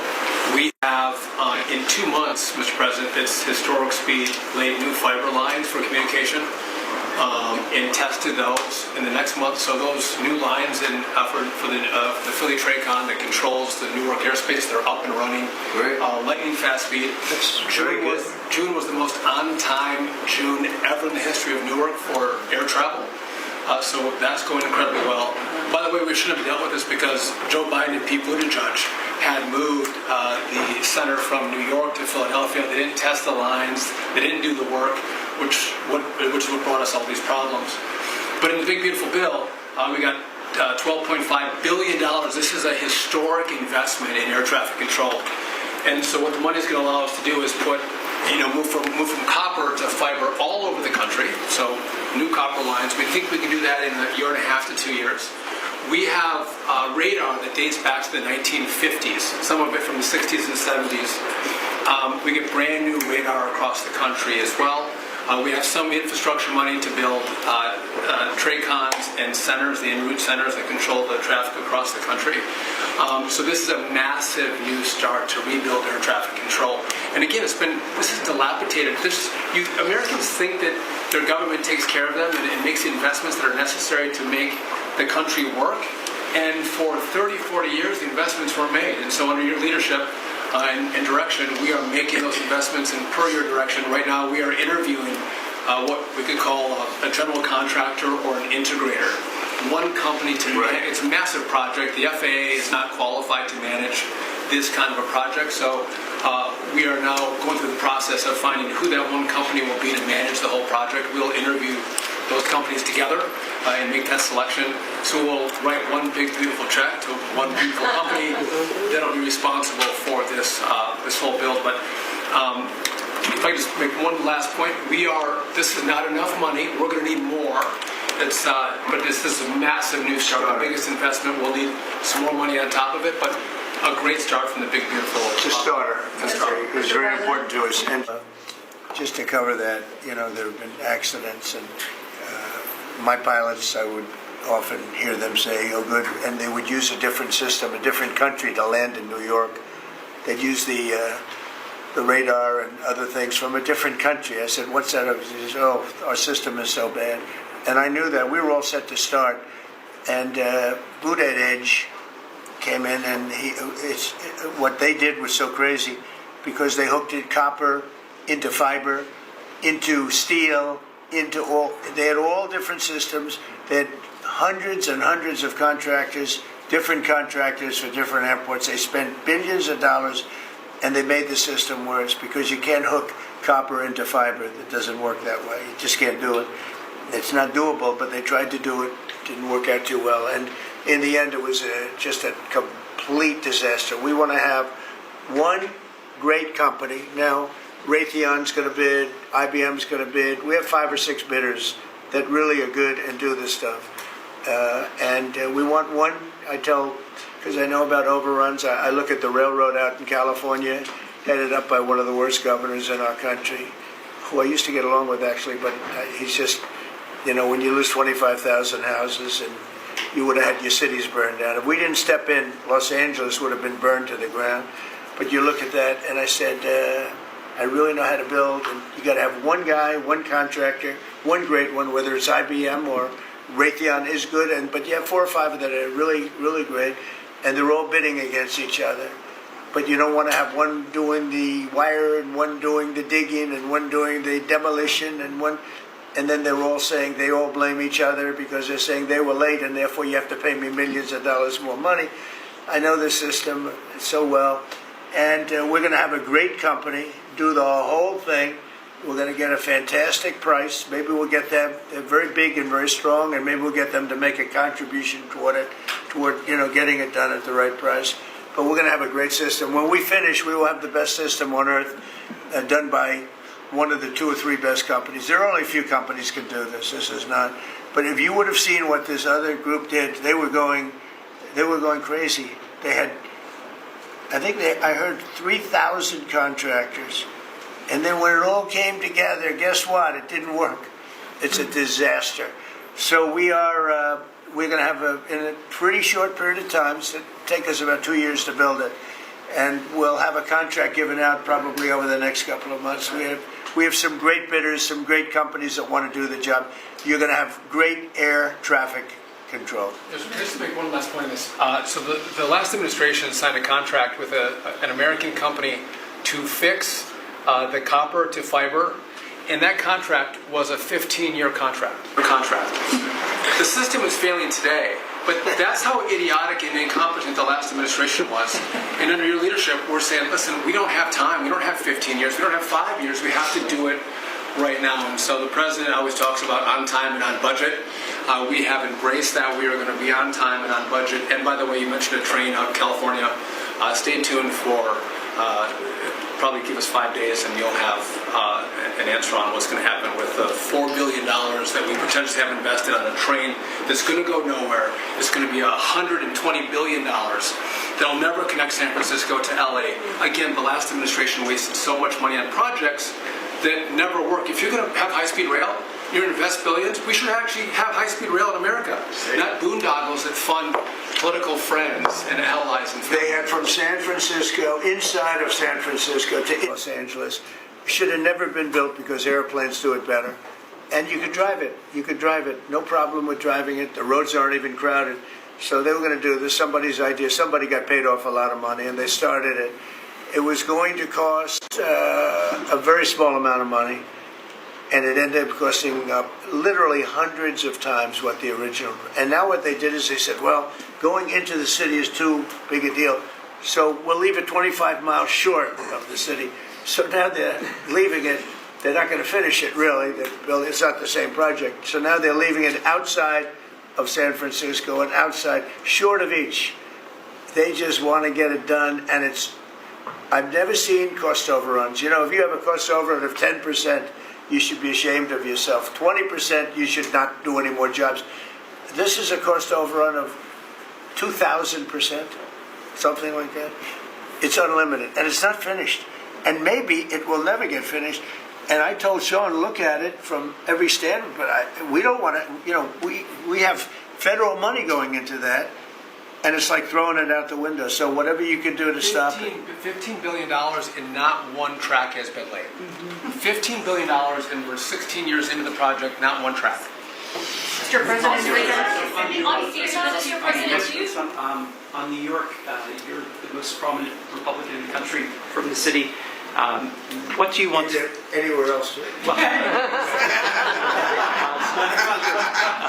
I don't want to be a wise guy. Perhaps I could. Maybe Marco. But how do you want Republican voters in the city to vote in the upcoming mayoral election? Should they vote for Eric Adams? Should they vote for Sliwa? Should they pick someone else? Look, number one, you have a communist running, and you shouldn't vote for him.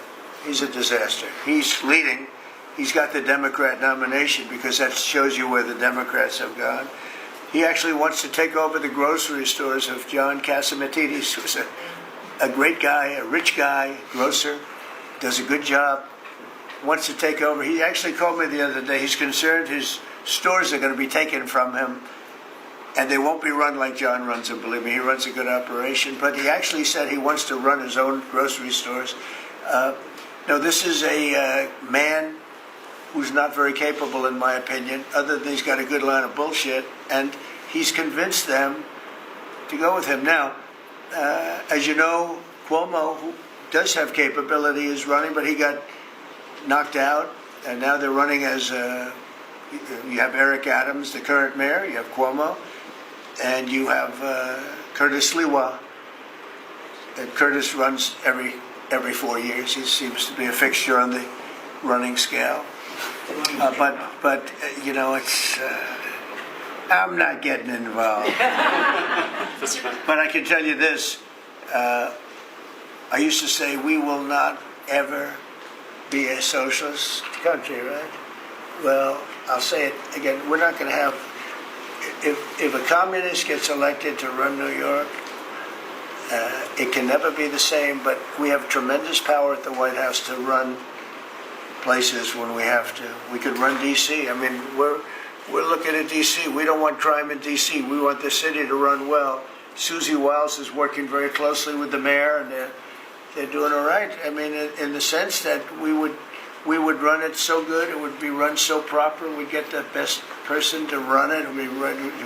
The crime would be down to a minimal, would be much less. And you know, we're thinking about doing it. To be honest with you, we want a capital that's run flawlessly, and it wouldn't be hard for us to do it.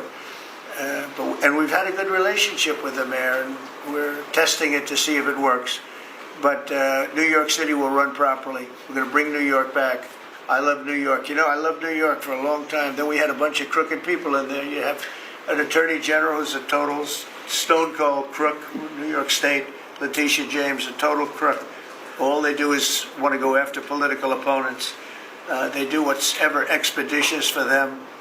She's the one that took out Cuomo because she wanted to run for governor, and then she ended up getting 1% of the vote. She polled at 1%. She dropped out, went back to attorney general. You have a lot of crooked things going on in New York. We're going to straighten out New York.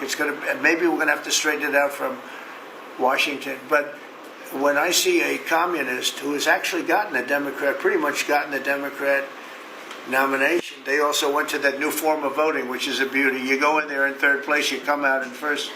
That's that form of voting that they have gone to. You know what I'm talking about. It's not too good. We're going to do something for New York. I can't tell you what yet, but we're going to make New York great again also. We're going to make it great again with the country. What we've done in this country in the last 6 months, nobody has ever seen it.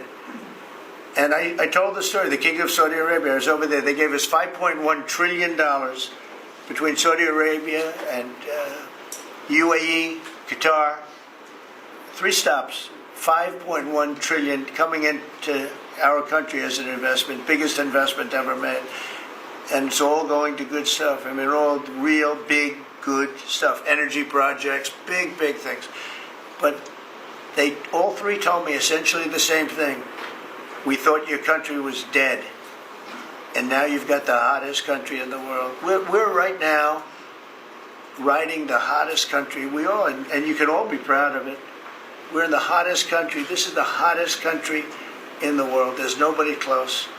Made hotter by some great pilots and great machines that nobody else has. Those great, big, beautiful machines, they rode those machines right into the toughest territory. And nobody knew what the hell happened. And then they hit their targets perfectly, and it was complete and total obliteration. And that's why that war ended, Steve. They told me that's why the war ended. The war ended when they saw that, it was over. And we're very proud of it. But we have the hottest country in the world right now, from a country that was close to dead. And if I didn't win, if you would have had the other person win, we all know who she is. Whether it was she or Biden, they're the same. He may have been more competent than her, and that's hard to believe, right? But if you had that ideology in, I don't believe you would have had a country anymore. I think you would have had a country that was broken up. But we had a dead country. Now we have the hottest country in the world, and everybody knows it, and everybody said it. Mr. Vice President, do you have anything to say? Well, thank you, Mr. President. I just want to say that I'm very proud of the whole team. I think everybody has worked together. You see Pete and Marco and Steve working on some of the diplomacy, Christy and Pam working on the border. We just have a really solid team, and we've done a lot of good work. And In particular, I want to congratulate the White House staff, led by the President, on getting the One Big Beautiful Bill passed. I was personally skeptical, sir. I never told you this, but I was skeptical we'd be able to get that thing done by July 4th. We did it because we worked together and we worked very well. So it's an honor to be a part of it, but I'm really proud of you guys for doing a great job. The beautiful thing about it, it had something for everyone. That's right. Most people said it had to be broken into 7 bills. It's so big. The problem was that some of those 7 have nothing for anyone, but they had to be done for the country. You have to do things for the country that aren't necessarily popular. We had a couple of them, and that wouldn't have worked. So the One Big Beautiful Bill, many people said it could never be approved. Too big, too everything. Is too much. But it had something very big and very important for everyone, and it's great for the country. And remember, the Democrats have come up with a false narrative, just whatever. It's just a line that they send to everybody and that they print. I think in the case of this, it's death, death. Everyone's going to die. I heard that. Everyone's going to, just the opposite. Everyone's going to live. What we're doing is saving our country and making it much bigger, better, and stronger than it ever was. I'd like to ask, Marco's been doing such a great job. Do you have anything to say? Well, it's just going through a list here, Mr. President, and I think the Vice President's pointed out to the great team you have, and all these achievements that have happened domestically. But you think about it, under your leadership, we prevented and ended a war between India and Pakistan. NATO's now at 5% for the first time ever, the highest numbers ever. A peace deal between the Democratic Republic of Congo and Rwanda. A 12-day war that ended with an American operation that we're the only country in the world that could have done. Hopefully, pretty soon, a peace deal between Azerbaijan and Armenia. The entire Middle East and the infrastructure of it has the potential now to change because of Syria and Lebanon, and it hasn't even been 6 months. It hasn't even been 6 months, so it's a great testament to your leadership in this. Well, thank you very much, and you've done a fantastic job. Could I just ask Linda, she's involved in so much, she's so talented and so good, and she's working on a couple of little things like Harvard, who was given $5.5 billion over a short period of time. We caught him on that one, it's crazy, but you're working on so much, you want to bring education back to the States. How are you doing? Well, absolutely, and thank you for the opportunity. I think on the big, beautiful bill, what we saw, was school choice, that's finally on a national basis at the state level, but there are opportunities now for scholarships, more and more of them for kids who are in failing schools. It's going to be a big turnaround.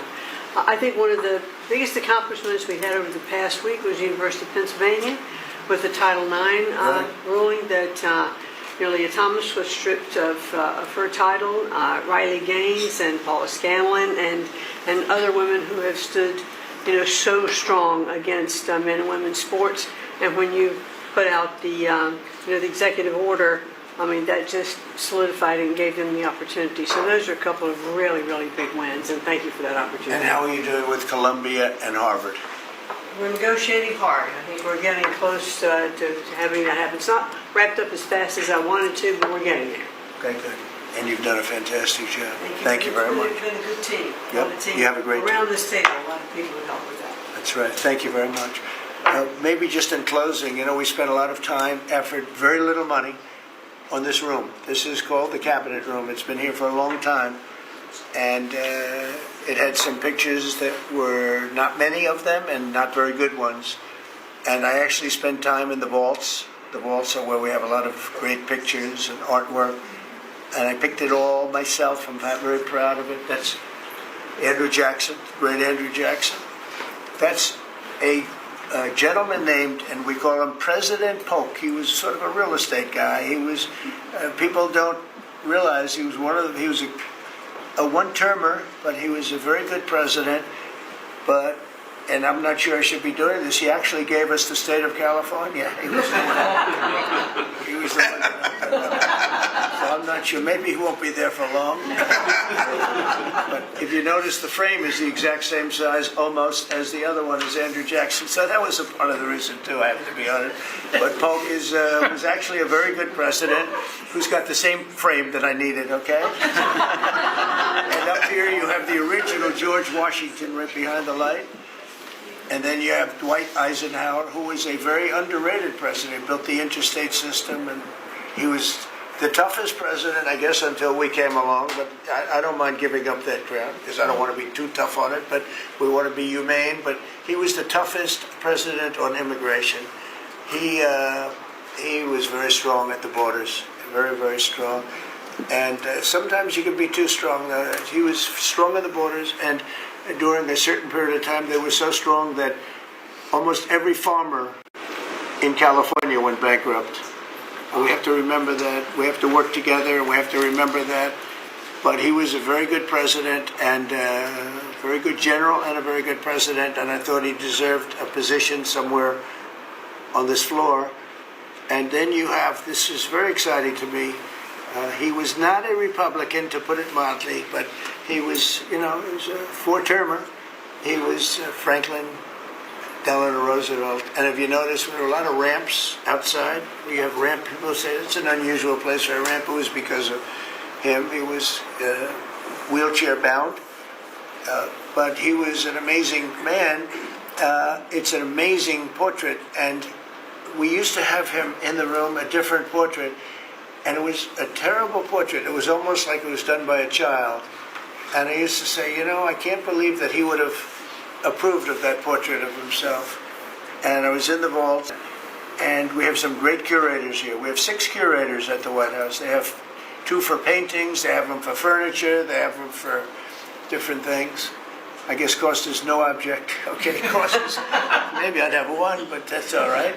But we have 6, and they're very talented, though. And he said, that's a picture of FDR. I said, really? Let me see it. They took off the wrappings, very well preserved. And I said, that's the picture they've been looking for years. That was the picture of Franklin Delano Roosevelt. And I said, oh, wow.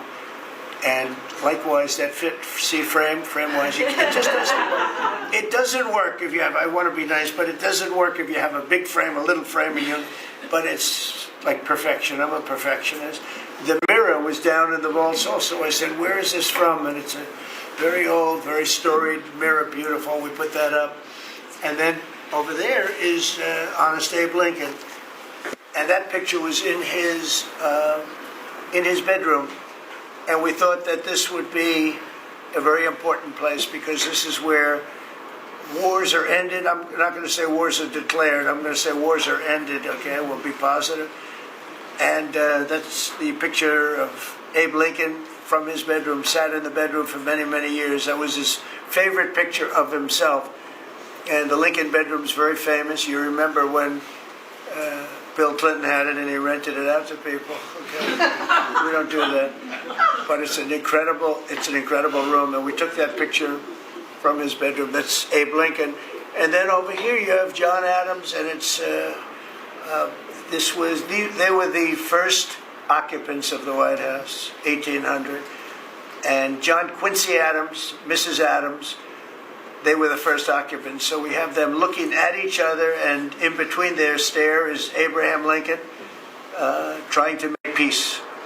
And that picture was in a room that I have that was not important, like the cabinet. I gave it up. I said, I have to give it up because that's one of the greatest pictures of the White House. The White House is tremendous art. And the Oval Office, when we're there, we'll go over that. That's really been something. Then we got the drapes, so we got the whole thing. We got new drapes. We got new, wasn't a big expense, very, very small. And we took some of the chinaware and silverware and trophyware, they call it, from the vaults, and we had it cleaned up. Hadn't been shined up in 100 years. Some of this has sat in the vaults for over 100 years. Amazing. Over 100 years. Many of the pictures that were put up in the Oval Office as an example, those two as an example. So he was president. They moved in 1800, and he won the election, I believe, in November of 1800, John Quincy Adams. And we thought that would be, he was considered to be a good president, and he was the first occupant of the White House, so it sort of made sense. And I love the frame of those pictures. Look at those frames, I'm a frame person. Sometimes I like frames more than I like the pictures. And we have the flags of the Marines, and Space Force now has its own flag. I'm very proud of Space Force, but the Army, Navy, Air Force, Marines, Space Force, the whole thing. And Coast Guard is right there. You never forget the Coast Guard. They do a great job. So we have the flags throughout the office. And it's really become quite a beautiful place. I don't want to tell this, Marco pointed it out. I was going to leave the clock. So as president, you have the power.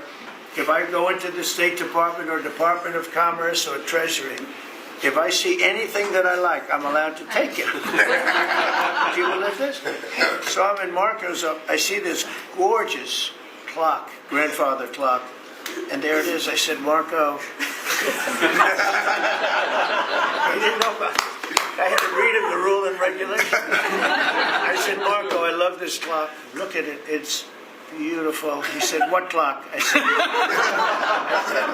the clock that's in the other room is incredible, and nobody gets to see it there. Marco, I tried to talk him into it first, and it sort of worked, and then I had to use a little more. I said, I'd love to take that clock out and put it in the cabinet room. He said, no, are you serious? I said, Marco, I have the right to do it, Marco. And he said, all right, what the hell? So that's his contribution to the cabinet room. But it's, by the way, it's an incredible clock. And, you know, it's an important room. So you may see it again. Maybe we'll move it back someday. Anyway, so that's pretty much it. But it really is great. Here we put out, you know, these lamps have been very important, actually. Whether people love them or not, but if you see pictures like Pearl Harbor and Tora Tora Tora, you see movies about the White House where wars are being discussed, oftentimes they'll show those lamps or something like those lamps, something that looks like them, probably not the reals, because I don't think they were allowed to. This is a very important room. This is a sacred room, and I don't think they made movies from here. You never know what they do. But they were missing medallions. See the medallions on top? They had a chain going into the ceiling. And I said, you can't do that. You have to have a medallion. They said, what's a medallion? I said, I'll show you. And then we got some beautiful medallions. And you see them. They were put up there. It makes the lamps look better. So we did these changes. And, you know, when you think of it, the cost was almost nothing. We also painted the room a nice color, beige color. And it's been really something. The only question is, will I gold leaf the corners? You could maybe tell me my cabinet could take a vote. You see the top line moldings, and the only question is, do you gold leaf it? Because you can't paint it. If you paint it, it won't look good because they've never found a paint that looks like gold. You see that in the Oval Office. They've tried for years and years. Somebody could become very wealthy, but they've never found a paint that looks like gold. So painting it is easy, but it won't look right. And the question is whether or not we should gold leaf it. Linda, do you have an opinion? I gold leaf You like it the way? No, I gold leaf. You'd gold leaf it? Yeah. Who would gold leaf it? Could I raise you? How about, would you gold leaf it? I was going to ask about McKinley, one of your favorite presidents. Well, McKinley was a great president who never got credit. In fact, they changed the name of Mount McKinley, and I changed it back because he should have been. The people of Ohio he was the governor of Ohio. The people of Ohio were very happy when I did that. I heard they were very insulted. They took the name of Mount McKinley off. That was done by Obama a little while ago, and I had to change it back. I changed it back. He actually was a great president. He was a president. He was the tariff, the most, I guess, since me. I think I'm going to outdo him, but he was a tariff president. He believed that other countries should pay for the privilege of coming into our country and taking our jobs and taking our treasure. That's the way he explained it. They took our jobs and they took our treasure, and for that they should pay. And he made them pay, and he built a tremendous fortune. In fact, in 1887, they had the Great Tariff Committee was set up in 1887 because our country had so much money, we didn't know what to do with it. And they set up a committee of, as they called them, elites. A term that we have to change because I think a lot of the people that are elites aren't elite. I think the people that aren't elite are elite. So we're going to have to maybe switch that around somehow. But they had a committee that was set up to spend the money because it was such a large amount of money at that time. It was nobody had seen anything like it, and it all came in from tariffs. And people didn't pay tax. There was no income tax system. I told you that came back in 1913. That came back and lived well for a while. And then you had the Great Depression. And then later they tried to bring back tariffs, but the whole thing was this was after the Depression. That was one of the great misconceptions, is people like to say, oh, but it was during the, no, the country had a Great Depression, and then after the Depression, long after it started, they brought back tariffs to see if they could save it, but it took them really 25 years. When you say about 25 years to get out of the Great Depression, a lot of people don't understand that. But I thought it would be interesting for you to get a little view of this room. This is a very important room, very powerful room, great room. And we've done similar, but even beyond this, in the Oval Office. We brought back pictures of some of the great presidents. Many of them were in the vaults for over 100 years. Originals all, beautiful, beautiful things. And rather than sitting in a vault downstairs for 128 years, I thought we should display that, and we did that, I think, in a really good way. We've gotten very high marks. But it's interesting. People walk into that room and they look around the room. They don't even want to talk to me. They could look at it for hours. It's funny, when people come into the Oval Office, it's such an incredible, it's a sacred place. When people come into the Oval, from the biggest people in the world, presidents, prime ministers, kings, queens, in one case at least, queens, and the biggest business people in the world, they walk into that office, and they always say, there's no place like this in the whole world in terms of the power. I mean, it's beautiful and all, but there are other beautiful offices. You have businessmen that have offices that are, full floors of office buildings, floor-to-ceiling glass, and they walk in there and they say, there's no place like this anywhere in the world. There's no place. And, it's what it represents, maybe more than the physicality of the room itself. So it's an honor to have you all, media. It's an honor to have you. I just want to say we have a fantastic cabinet. Every one of them is a star in my book. And if they're not, I'll let you know about it. I'll throw them to the wolves. I'll throw them to the wolves in 2 seconds, because our country comes first, right? But I just want to thank you all for being here. It's been a lot of fun. Thank you very much, everybody. Thank you. Thank you, everybody. Thank you, press. Thank you, press. Thank you, press. I'll tell you some other time. Thank you.